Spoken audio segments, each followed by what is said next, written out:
They say, "I've got your back," but when life gets dark, no one's around, you text, no reply, you break, they vanish. You needed loyalty, what you got was silence. Let's be real. No one is your real friend, not the way you think. And the sooner you accept that, the stronger you become. If you've been feeling like you're the only one who gives while everyone else disappears, this video is for you. Hit that subscribe button right now, because I'm about to say what no one else has the guts to say. They don't love you, they love the version of you that makes them feel less insecure about themselves.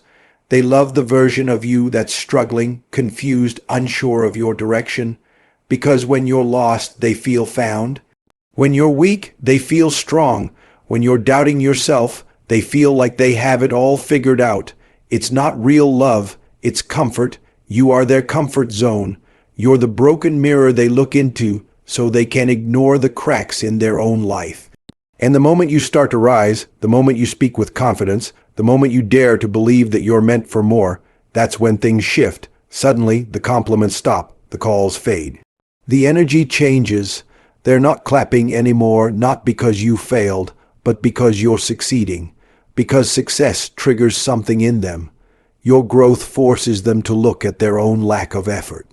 And that's the part they can't stand. That's why they start pulling away. That's why they start saying you've changed, when the truth is, you're just becoming who you were meant to be. The version of you they liked was manageable.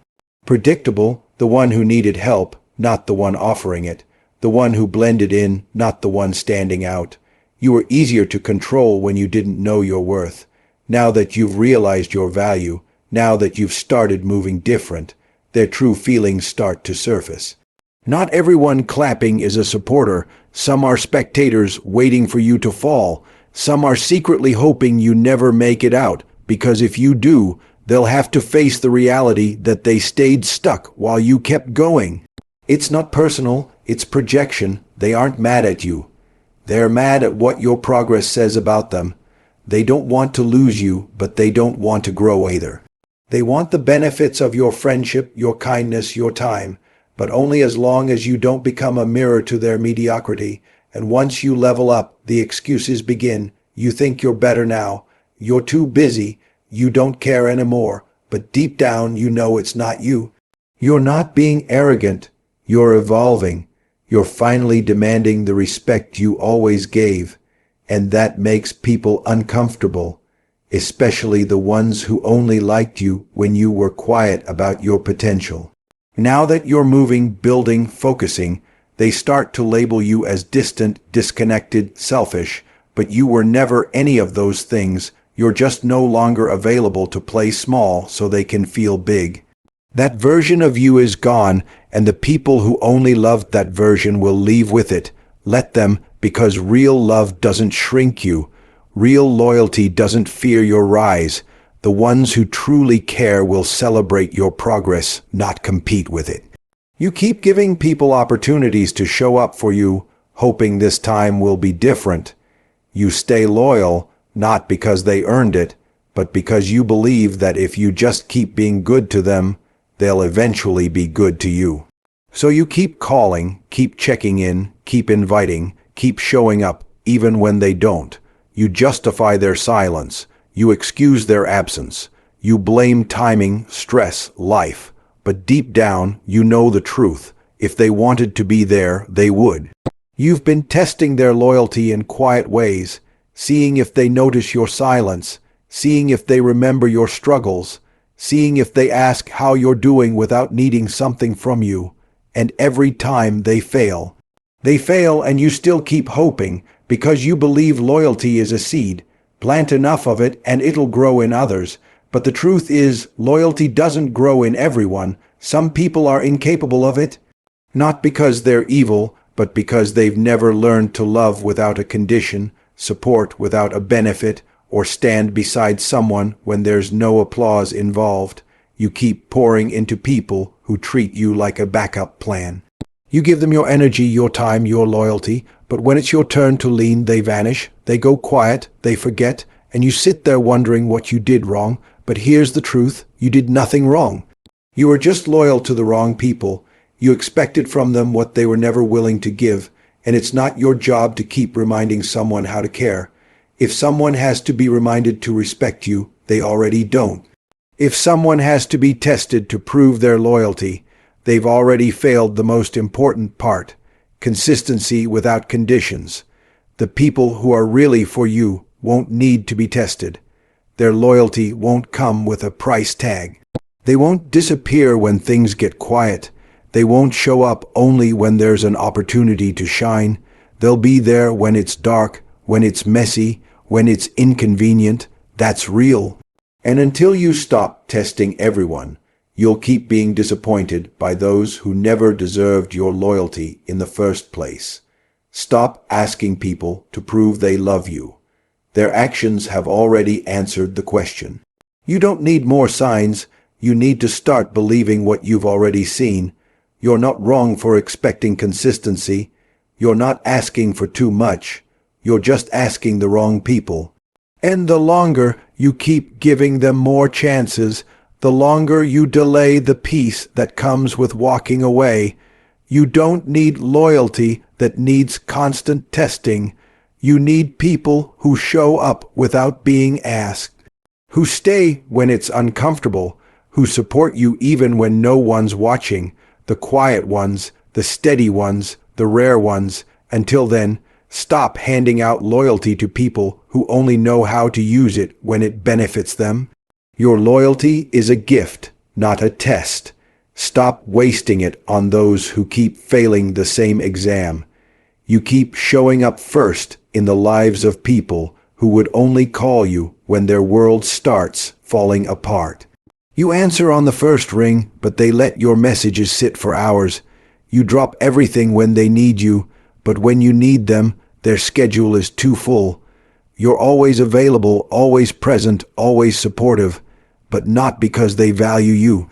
Because they know you will be there. That's the difference. You've become predictable, not loved, not cherished, predictable, reliable, easy. They treat you like a fire extinguisher, hang you on the wall, forget you're there, and only run to you when there's a fire.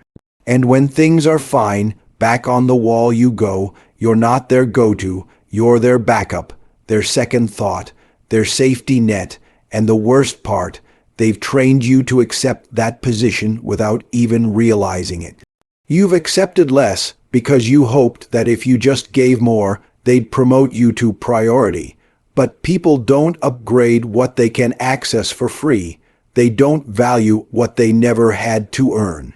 And you gave them everything up front, your time, your loyalty, your energy, your heart, and now they take it for granted like it's never going to run out. They call you when their relationship falls apart. They message when their plans cancel. They remember you when they're bored, not when they're busy. And yet you sit there, hoping that one day they'll see your worth. But they already do. That's why they keep you around, for their convenience, not your companionship. You've been more loyal to people's comfort than your own self-respect, and it's time to change that. You're not anyone's emotional storage unit. You're not a vending machine they visit when they need a refill of attention or reassurance. You're a whole human being with needs, with limits, with value, and it's time to act like it. Stop waiting for them to put you first. Start putting yourself first, because until you do, they won't. You're not the backup plan. You never were. You've just been playing a role that you were too kind to walk away from. But kindness without boundaries turns into self-destruction. You don't owe anyone unlimited access to you. So the next time they call out of the blue, ask yourself, do they need you? Or do they just need something from you? And if it's the second one, remember this: you're no longer for rent. Your soul is not a convenience store. You don't operate on their time. You don't answer every call. You don't show up for those who disappear when you're the one bleeding. Love is not a one-way street. It's time to turn around. You held on too long. You fought for connections that were already fading. You begged people to stay when they were halfway out the door. You lowered your voice, your standards, and your self-worth just to keep people from leaving. But here's what you didn't see. When someone wants to leave, nothing will stop them. Not your kindness, not your tears, not your loyalty, not your history, not your love, because when someone has already made up their mind to walk away, you holding the door open isn't grace, it's self-sabotage. You thought that if you explained yourself better, loved harder, gave more, they would finally see your heart, but they didn't want to see it. They wanted a way out, and instead of letting them go, you clung tighter, hoping they'd change their mind. But here's the truth no one tells you: real friends don't run when things get hard. They lean in, they ask questions, they fight for you. They choose you over conflict, over confusion, over discomfort. They stay, not because it's easy, but because it's worth it. So when someone leaves you in your lowest season, believe them. Don't chase them. Don't explain yourself again. Don't rewind the relationship in your mind, looking for what went wrong. Sometimes nothing went wrong. Sometimes people were only ever committed to the version of you that made their life easier. And when you grew, or when life got heavy, or when you finally needed something from them, they bailed.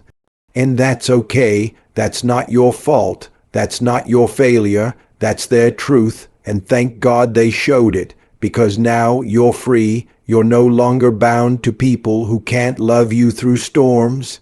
Let them leave. Let them say you changed. Let them misremember your heart. You're not responsible for their comfort anymore. You're responsible for your growth. And part of growth is shedding what no longer grows with you. It hurts, yes, but that pain is proof you're healing. You're not losing them. You're finding you.